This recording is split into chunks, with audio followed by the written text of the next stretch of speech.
उल्हासनगर महानगरपालिकेतर्फे ज्यांचं कर राहिलेले असते तो पूर्णपणे भरण्यासाठी उल्हासनगर महानगरपालिका सातत्याने अभय योजना लागू करते, जेणेकरून जो राहिलेला कर असतो तो त्यांना भरण्यासाठी सोयीस्कर होईल।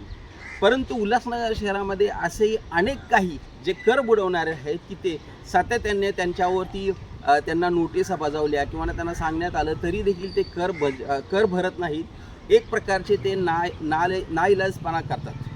आणि अशातच उल्हासनगर महानगरपालिकेच्या कर संचालक आणि कर विभागाच्या अधिकारी नीलम कदम यांनी आता एक चांगला पायंडा रचलेला आहे की जे मोठे आहेत, जे मोठे मासेस त्यांच्यावरती आता त्यांनी एक प्रकारे पूर्णपणे दंडात्मक कारवाई सुरू केलेली आहे। उल्हासनगर महानगरपालिकेचे आयुक्त विकास ढाकणे, करनीराचे अतिरिक्त आयुक्त जमीर लेंगरेकर यांच्या मार्गदर्शनाखाली आता सगळीकडे उल्हासनगर शहरामध्ये जे दंड भरत नाहीत त्यांच्यावर ते कारवाई करण्यास सुरू करण्यात आलेली।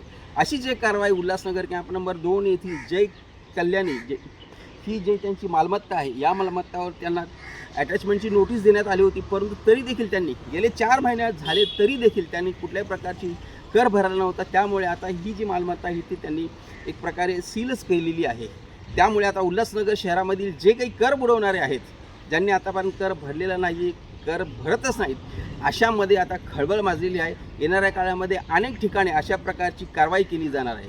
सदर प्रसंगी बोलताना नीलम कदम यांनी दिलेली ही सविस्तर माहिती। नमस्कार, मी नीलम चंद्रकांत कदम, करनिर्धारक व संकलक, उल्हासनगर महानगरपालिका। माननीय आयुक्त तथा प्रशासक श्री विकास ढाकणे सर आणि माननीय अतिरिक्त आयुक्त श्री जमीर लेंगरेकर सर यांच्या आदेशानुसार मालमत्ता कर थकबाकीदारांवरती कारवाईची मोहीम सुरू करण्यात आलेली आहे।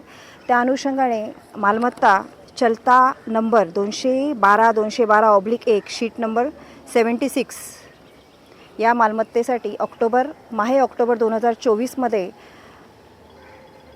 अटॅचमेंटची नोटीस देण्यात आली होती, परंतु 4 महिने उलटून देखील सदर मालमत्ताधारकाने अद्यापपर्यंत मालमत्ता कराचा भरणा केलेला नाही आहे।